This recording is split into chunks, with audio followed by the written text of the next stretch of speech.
قولا ممن دعا إلى الله وعمل صالحا وقال إنني من المسلمين. أي لن تجد في مخلوقات الله أو في جنس البشر إنسانا أفضل عند الله ممن كان سببا لهداية الخلق، ممن كان سببا لمعرفة الخلق بربهم، ممن كان سببا لاستقامة الناس، لمن كان سببا لبلوغ الناس الجنة.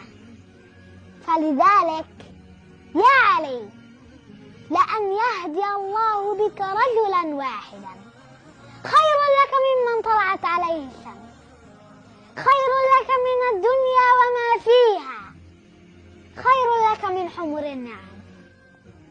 هداية البشر من أعظم الأعمال الصالحة.